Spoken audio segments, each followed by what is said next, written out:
Welcome to the Real Estate Syndication Show. Whether you are a seasoned investor or building a new real estate business, this is the show for you. Whitney Sewell talks to top experts in the business. Our goal is to help you master real estate syndication. And now your host, Whitney Sewell. This is your daily real estate syndication show. I'm your host, Whitney Sewell. Today, our guest is Sanjeev Silla. Thanks for being on the show, Sanjeev. Thank you, Whitney. Thanks for having me on the show. It's been my honor to be on the show. Thank you. No, I appreciate you and your time, and I know the value that you're going to bring today to the listeners. And but before we jump in, I wanted to tell the listeners or remind you to go to the contact us page at Life Bridge Capital and complete the information, so that way you and I can have a conversation and I can connect with you and try to help you any way I can. But jumping in to Sanjeev, he's a multifamily investor. He's an IT professional with an MBA who worked for top global IT consultancy and servicing firms, Accenture and Dell, highly specializing in executing large transformation programs and managed global teams. Started his consultancy service in September of 2016 and provides management solutions to health plans in North America. He's focused on multifamily investing, and that focus has been part of multiple deals as co-sponsor, KP, LP, and he and his friends started Infinity Investments and co-sponsored 2 deals worth approximately $20 million last year. And so Sanjeev looks to continue to grow his multifamily portfolio in the United States. So look forward to learning about your steps in getting here, Sanjeev, and getting into multifamily and why multifamily versus some other investments that you could have. But tell the listeners, who you are, how you got here, and why you're doing this in multifamily investing. Thank you, Whitney. That's a great introduction. First of all, before I begin, I would like to, again, thanks for having me on the show. First of all, thank you for your service, what you've done in 2005, 2006 as part of Army National Guard. Thank you for that. And again, congratulations on your year, solely of the year 2005, I believe. And third thing, the show, which you've been providing to us, is the most valuable content, very detailed. People like me, not only me, anyone wanted to invest in real estate, especially multifamily, any investment, this is a great place to start. I mean, in the last few years, I don't watch news. I don't listen to NPR. I do listen to NPR mostly from the understand economic perspective. For the last few years, I've been investing my time, coming to seminars, listening to podcasts like Whitney. Thank you for your service on that. I appreciate it. Yeah, thank you so much. Thank you, Whitney. I've been investing since 2016. To give a background, myself and my wife came to US in 2004. We grew up in India. We came here in 2004. And in 2010, 3 things happened to us. One is we had a second child. My son now is 9 years old. He was born in 2010. And second thing, I took a new job with Accenture, which changed my career. I talk about the big picture, thought leadership, how to communicate, how to develop your leadership skills. That's number 2. Number 3 is I was actually stumbled into Rich Dad, Poor Dad book. That changed my whole mindset. Hey, job is not one thing. We need to focus on passive income. So that's where I started in 2010. 2011, we moved to Dallas. I got an option. I can go anywhere in the US because I used to work with Accent. So I travel across East Coast, West Coast, across the US. We moved to Dallas. We know it's the most happening place in the US. We thought this is the best place to move on. So we moved to 2011 to Dallas. Then things started happening. Since I was talking about that, I know I need to get passive income. What's the best option? I was looking at stocks. I was looking at single family. Then I look at stocks, which we talked briefly before the meeting, right? Whitney, we cannot control. If something goes wrong, I cannot call CEO, hey, what's happening with my stock? I cannot control that one. Second was single family homes, where I see it's not scalable. You have to manage toilets and tenants, everything, which, I think we can buy 2 or 3 homes based on the income level. Then I found a way, multifamily is a way to invest, get passive income. That's how I went into multifamily and real estate, Whitney. Okay, so you looked into stocks, and I appreciate you talking about, like, we can't control it, and I've heard heard somebody talking one day about this exact topic, and he said, no matter how much I invest in Apple, if I no matter how many iPhones I go buy or tablets or what, it's not going to affect the stock, right? I can't control it. I can't do anything. I can't touch it. And so, no, that's awesome. But I think you had mentioned that you also looked into single family as well, right, as opposed to multifamily. And what did you discover there, and why multifamily, and or was your determining factors in going to multifamily? So the reason, well, again, as you mentioned clearly in our documentation, ideal, right, is that I have a cash flow, right, in multifamily, which you have a cash flow in single family too. But again, it's limited, 1 or 2 homes, right, maybe 3, based on the income level. So it's not scalable. Single family is not scalable, right? Number 2 is if someone is not renting a single family, it's 1 or 0. If someone not renting, your income will be 0, right? And number 3, you have to manage each property is different location. I cannot bring a property management company because it's a different location. I cannot bring, because I can buy a home. There's no guarantee I can buy a second home next to this. There's no leverage of expenses there. So based on this reason, I went to multifamily, Whitney. No, that's awesome. And so, Sanjeev, what is, or let's say, talk about your team that you all built. You all started this Infinity Investments, and you all been a part of a couple deals. And so, give me your goal in this, in Infinity, and what you all are looking to accomplish. And let's talk about how you're going to get there. Yeah, thank you. So my friends, Vasu, Sashi, Balu, we started this company, Infinity Investments, back in 2017, November. So we all know before we get into business, because we are like-minded, we grew up in the same culture, we understand, we are all, it's like-minded, it's work as a team, right? That's number 1. You need to have a good team in place. Number 2 is my partners, they do have experience earlier and doing a multifamily deal. So it's a small deal by themselves. And they have the experience how to manage that. So I have a team, we can supplement my skills. We have looking to the CapEx, or could be day-to-day operation of my apartment deals, number 2, right? Number 3 is we define the goals. As I mentioned, we define the SMART goals, which is a very key thing. Anybody to have a success, they need to have key SMART goals. They should be able to define. Once we have a SMART goals, we need to define the criteria where we want to buy. I've been investing across the country, but I live in Dallas. I feel Dallas is one of the most happening places in the country. When I moved in 2011, the population around 6 million people. Now, 7 years down the line or 8 years down the line, we are almost 7 million people. The way things are going, by 2030, we will be like 10 million or 11 million with us, right? So it's the most happening place. So we define the criteria, and we told we have to look at B or C class properties, maybe at least 60 to 150 units. So we have very specific details, as I mentioned, SMART goals, and we put a timeline. Maybe in the next 1 year, we want to make sure that we have at least 2 deals under contract. That's exactly what we did. So I know the first deal took almost like 7 months to get a first deal, but I will tell you in all the years, when we moved to this country, for me and my wife, it took 7 years to buy a home, because we're not sure where to buy the home and which location. But it's confusing because I don't have an education at the time, right? So, but I'm happy to say that, after 7 months, we formed a team. We were able to get a contract in a deal in 7 months.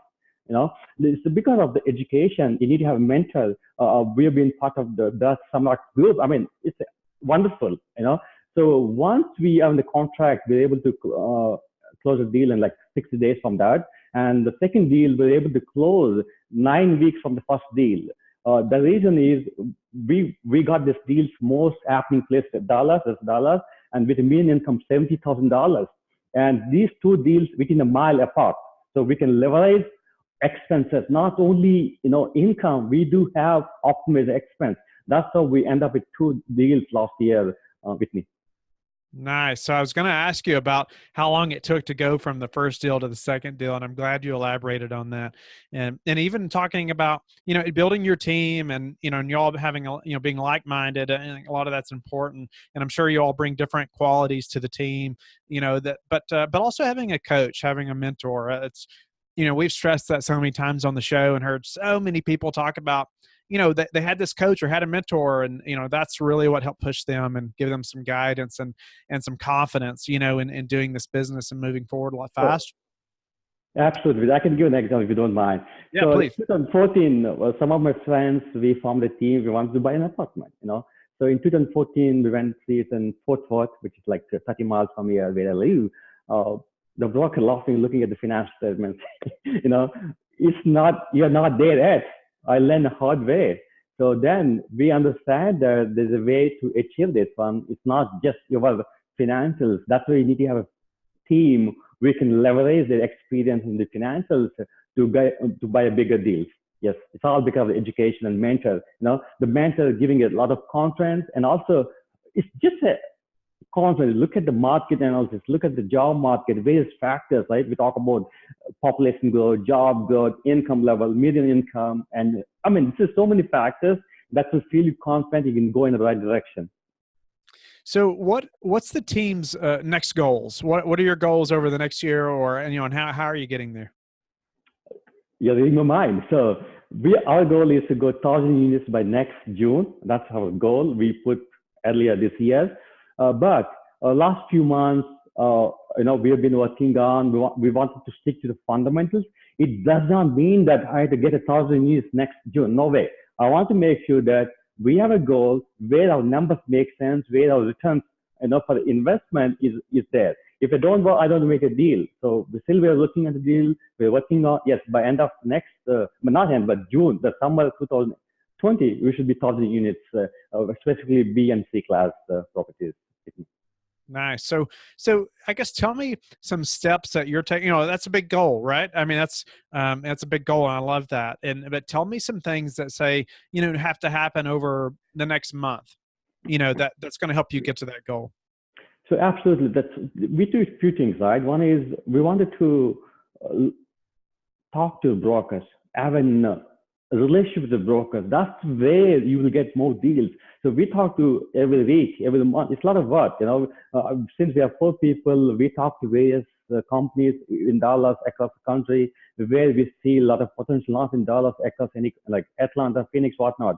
So, but we have a team. We're specific to markets, specific to brokers, companies. That's number one. Number two is we keep informing our investors, what we have been doing, what our goals, how we have been doing, and expand our investor database. Number two. This 2 main things we do. And number 3, keep educating yourself. Hey, what's going to happen to the economy? Nobody knows what's going to happen tomorrow, but we keep updating on economy and what's happening and making sure that we're doing the right direction. Again, don't get me wrong. This is business. There will be risk, but we want to make sure that we do stick to our fundamentals and going to go step by step in the right direction. Now, are you all, I'm going to come back to the things you just talked about, but I wanted to ask you to clarify, are you all strictly looking in Dallas right now, or are you looking in numerous markets? So right now we're looking from at least the next 1 year, we want to focus only in Dallas at this point of time, but we're open to other areas when there's an opportunity, if our meeting our goals and expectations. Okay. And so, having this team in place is there one teammate that is focused on meeting brokers? Because it is those relationships are so important, right? And we all know this. If you're listening to this, you have to know, those broker relationships are so crucial and so important. But is there one person on your team that kind of has that role and task, or is it like each of you kind of have the brokers that you all are building the relationships with? What does that look like? So, and also I just want to highlight, we do have a full-time jobs. I have my IT consultancy and my friends, they own work for different companies, And at the same time, we do have deals. We need to make sure that top priority, making sure that we're working on deals, make sure we're working on the CapEx, we're making sure that we are running our operations. Number one priority. That's number one goal. Number 2 is, yes, we do have people. We work in multiple people. Like example, I work on some brokers and my friends work on multiple brokers. Again, this is not about brokering, right? We need someone who has to underwrite the deal and making sure talk to the finance companies, lenders, and talk to the property management companies.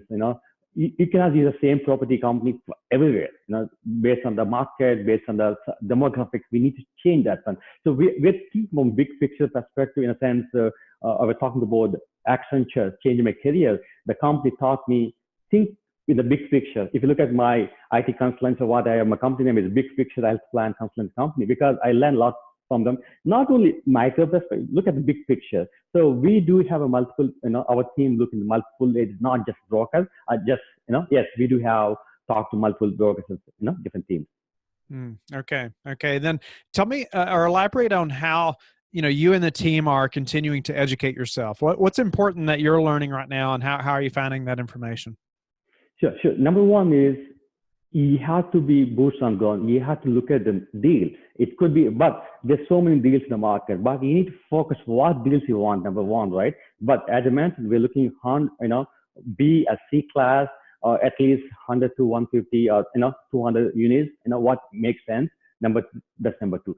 So number three is going back is you need to educate yourself, listening to podcasts like you with me, right? It's great information. You brought a lot of quality guests. We can share the experience, and people like me, hey, I want to multifamily. That's my career 2.0.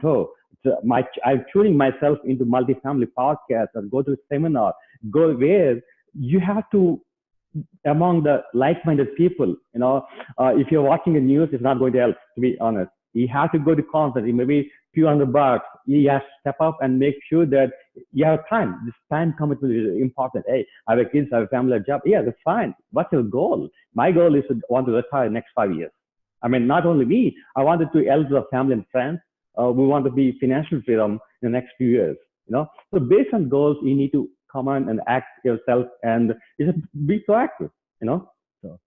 Okay. So I like you talking about, how you talk about focus on what deals you want, right? Like, don't just have this, like, we'll just take everything or anything or look at you don't have time to look at everything. Right. And so, what happens, and maybe this hasn't happened to your old team, but I just wonder, like, what happens, let's say, one of the partners comes to everybody and says, well, okay, I found this, 40 unit deal over here that maybe we should look at. Is that something that you all are then going to say, okay, well, it's kind of out of what we're looking at, we feel like we should focus back on the 150 units, or or are you going to, or is it going to be something that you all are going to take into to account and look at? No. So if example, right, 40 is not, I will say no. None of our partners will say yes, because the reason is it's not manageable. I mean, if you have a manage a property, at least you have 60, 70 units to manage a property, right? I mean, becoming a property management company, for me, time is not worth managing a 40 or 50 units. And as we talk about, it's all about scalability, go bigger. So yeah, but if 60 units, if numbers make sense, if you like the location, we look at the median income, even if income comes down, I mean, economy comes down, we should be able to, sail the boat. Example, right? The 2 deals we have in Dallas, next to a preschool, elementary school, high school, middle school. They can walk from there. You cannot go wrong even if the economy goes down. I don't see a reason people go away from those apartments. It's a good school district. It's center of Dallas. You can go anywhere in Dallas within 20 minutes from there. So it's the most happening, and also it's legacy where there's so many things happening within that area. So always look at demographics, look at the location, and you can go from there. So what, maybe you could elaborate a little bit too on the buying criteria, a couple other things about your all's criteria. I know you talked about the units, class B and C, but anything else as far as, let's say you're talking to a broker, and he says, Sanjeev, what's your buying criteria? How do you answer that? So some of things we wanted to say, example, chiller boiler, the centralized AC system, so definitely won't stay away from in the future. The reason is if something goes wrong, it's going to impact all the tenants. I mean, that's not feasible. Dallas in summer, it will go to 100 degrees sometimes. It's good to have, we'll try to avoid chillers. If deal makes sense, we have enough reserves for a chiller example. Yeah, why not? We can go for the deal. But we need to go into specific details of that, of that fund. One is the income. What else we can go to property, right? It could be income, optimizing the expense. That could be an opportunity, right? And if something is coming up in the future, that could be an option. Why not, right? So make sure that we have enough, capex on that, if you're still on that. So that's one of the criteria which I'm talking about. Yeah, and also no flat roofs. There's a few things. We can take a look at, and But again, I cannot really categorize anything, but go by deal, right? Sure. What's been the hardest part of this syndication journey for you? So before joining before I start doing this one, I thought money is a problem. But it's not really money because you can leverage teams for fun. That's not money. Number two is getting a deal is a more challenging. Getting a right deal is a more challenging to if you ask me. Getting the money is not a big issue. To me, getting the right deal where the numbers make sense, that is going to be more challenging at this point of time. Yes. Okay. And you all are overcoming that by the broker relations, I assume. Yeah, absolutely. We are working on. So, yep. So how are you all preparing for the, quote, downturn, end quote, that's everybody says is coming? So few things, right? When we underwrote the deal, that's what exactly you need that mentorship, right? When we write a deal, I know that my partners talk well, when they had this deal initially, when they got by themselves, they did not have much capex. They thought they can take it from the capex. No, but here, example, right? We define what capex we need at the first day. I mean, during the due diligence, even before closing meeting. Number one is we have what capex we need. We bought in the due diligence. We did all the things what we need. We got a capex. Number two is reserves. We do have some reserve money, if something goes wrong. And also we have working capital. That's number three. And also, so example, right? When I buy, maybe I'm buying at 7 cap. I mean, maybe 6 cap. But when I'm selling my property, make sure that maybe I'm very conservative. That's what we've been doing, maybe at least 7 cap, 10.5 based on the market. So make sure that you have enough room on reversion cap. Again, nothing is, because everything is risk. We never know. We did what we can do based on our learnings, based on our experience from my coaches and mentors. We do have those things in the place. Nice. And so what's a way that you all have improved your business recently, Sanjeev, that we could all apply to ours as well? Sure. So if you look at this one, recently we were actually implementing some of the CapEx one, and the second thing is CapEx and the value. See, right now, one of the apartment like 95, 96, we did at least some of the CapEx. This is the opportunity to raise the income or rent. Right? I mean, because it makes sense. Occupancy 95%, and we did some of the capex. We were able to do some of the interior upgrades. Some we had to do, but we thought this is the right time to do. Increasing the income. And also we're looking at a few other things. Probably not yet in coming deals, right? Talking about smart home package in the homes, but just an example, like we look at the market, what's happening, where we can, attract the customers, tenants, and we can stay with more time with our apartments. What is your best advice for caring for investors? Start investing. Don't watch. You need to invest. I know. Make sure that it's more than a deal. You should talk to the people and trust them. I mean, again, make sure that start investing, and also you need to have education. I will say 3 things, right? Start investing, education with smart goals. You need to have goals in place, I would say. And what about the one thing that's contributed to your success?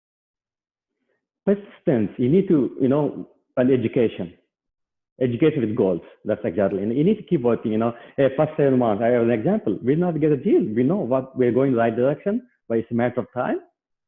Keep going, keep networking, and keep listening to podcasts like Whitney, and go to seminars or the podcasts or whatever is most convenient for you. Nice. And before we have to go, Sanjeev, tell the listeners how you like to give back. So 2 things. So what we do is from the business perspective, the apartment, and we have kids in the apartments. We actually, recently we given a backpack, to encourage the kids to go to school. We give backpacks, some of the things we do as part of my business. Second thing is, myself and my family will do, actually we've been doing small things. An example, we grew up in India. Back home, the schools where I went to my primary school, middle school, we understand that people may not be focusing on their eyes, so we checked their eyesight. We provided the lenses. We run the camp for almost like 600 kids in both schools.